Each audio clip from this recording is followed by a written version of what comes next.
बिस्मिल्लाहिर्रहमानिर्रहीम अस्सलाम वालेकुम दोस्तों, अगर आप कोई पौधा लगाना चाहते हैं या फिर पौधे की कटिंग लगाना चाहते हैं तो बहुत ही अच्छा मौसम है। मौसम में बहुत ज़्यादा नमी है, यानी हवा में नमी का जो तनासब है वो 70 से 80% हो चुका है। 15 से 20 दिन आपके पास बाकी हैं। अगर आप कोई पौधा लगाना चाहते हैं या फिर उसकी कटिंग लगाना चाहते हैं तो जल्दी करें। ये दिन दोबारा साल बाद आएंगे, क्योंकि साल के किसी भी महीने में हवा में इतनी ज़्यादा नमी नहीं होती जितनी मौसम बरसात में होती है। ये जो आप कटिंग देख रहे हैं ये है मोरिंगा यानी सुहाजना की कटिंग है। तो ये बहुत ही इजीली कटिंग से ग्रो हो जाता है। वैसे तो कोई भी पौधा सीड से भी ग्रो हो जाता है, लेकिन आपने अगर पौधों से जल्दी रिज़ल्ट लेने हैं, जल्दी फ्रूटिंग लेनी है, तो आप ऐसे पौधे जिनकी कटिंग आसानी लग जाती है तो उन पौधों की कटिंग लगाएं। कटिंग से दोस्तों बीज से ज़्यादा अच्छे रिज़ल्ट मिलते हैं। अगर आप बीज से पौधा ग्रो करते हैं तो बीज से पौधे के ऊपर फ्रूटिंग आने में बहुत ज़्यादा टाइम लग जाता है। 4 से 5 साल का अरसा दरकार होता है दोस्तों। हालांकि ये जो सुहाजना है, अगर आपने बीज से भी ग्रो किया होगा तो ये पहले ही साल इसके ऊपर फूल और फलियाँ लगना शुरू हो जाती हैं। सुहाजना की ना तो लकड़ी इतनी अच्छी होती है और ना ही दोस्तों इसकी छांव इतनी अच्छी होती है। हाँ, अगर पौधे की आप काट छांट करते रहते हैं, पौधे की कटिंग करते रहते हैं तो इसकी छांव काफ़ी घनी हो जाती है। इस पौधे के मेडिसिनल फ़ायदे बहुत ज़्यादा हैं।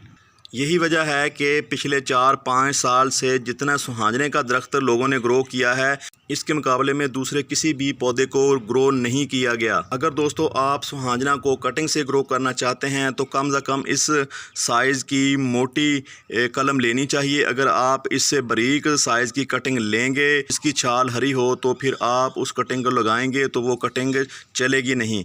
जितनी मोटी ज़्यादा कटिंग आप लेंगे उतने ही ज़्यादा चांस होते हैं कटिंग कामयाबी के। कटिंग लगाने से पहले 1-2 चीज़ें मद्देनज़र रखना लाजमी होती हैं। यहाँ पे आपको बताऊँ, ये जो साफ़ एरिया आपको नज़र आ रहा है, इस एरिया से कटिंग की जो जड़ें हैं वो डेवलप नहीं होंगी। जड़ें वहीं से ही निकलती हैं, यहाँ से या तो कोई शाख आ रही हो या फिर यहाँ से पत्ते आ रहे हों। साइड पे आपको ना तो पत्ते नज़र आ रहे हैं, ना ही कोई पुरानी ब्रांच नज़र आ रही है। तो यहाँ पे एक ब्रांच है और यहाँ पे ये जो जगह है, इस जगह पे भी एक ब्रांच थी। तो यहाँ पे हमें 3 ब्रांचें मिलेंगी। अगर हम 1, 2 और 3, 4 इस जगह को मिट्टी में दबा देते हैं तो बहुत ज़्यादा चांस हैं कि ये कटिंग कामयाब हो जाए। वैसे तो दोस्तों ये बहुत ही हार्डी प्लांट है। इसकी कटिंग को आप जैसे दरख्त से उतारते हैं तो ये पड़ा पड़ा ही ग्रो होना शुरू हो जाता है, लेकिन जब हम इसको मिट्टी में लगाते हैं तो मिट्टी में बाज़ औक़ात फंगस होने की वजह से आपकी कोशिश के बावजूद भी कटिंग नहीं चलती। इसलिए दोस्तों मिट्टी बनाते वक्त फंगस से पाक मिट्टी बनाएं तो इंशाल्लाह इसके कामयाबी का जो तनासब है वो 100% से भी ऊपर आता है। कटिंग लगाने के लिए ऐसे ग्रो बैग या फिर ऐसे पोट का आप इस्तेमाल कर सकते हैं जो गहराई में ज़्यादा हो। जितनी ज़्यादा ये जो लकड़ी है मिट्टी में रहेगी उतने ही ज़्यादा कामयाबी होगी इस पौधे के ग्रो होने की। तो आइए इस कटिंग को मिट्टी में रख देते हैं। तो यहाँ पे आप देख रहे हैं 4 से 5 जो इसकी ब्रांचें हैं वो मिट्टी में आ जाएंगी और ऊपर से भी काफ़ी एरिया खाली बच जाएगा। थोड़ा थोड़ा करके मिट्टी को डालते हैं। मिट्टी को प्रॉपर आपने प्रेस करते जाना है। अगर मिट्टी यहाँ पे ढीली रही तो इसमें ऑक्सीजन जाने की वजह से जड़ें डेवलप नहीं होंगी। जब आप कटिंग लगाते हैं तो हवा अंदर नहीं जानी चाहिए, अच्छी तरह मिट्टी को प्रेस करना चाहिए।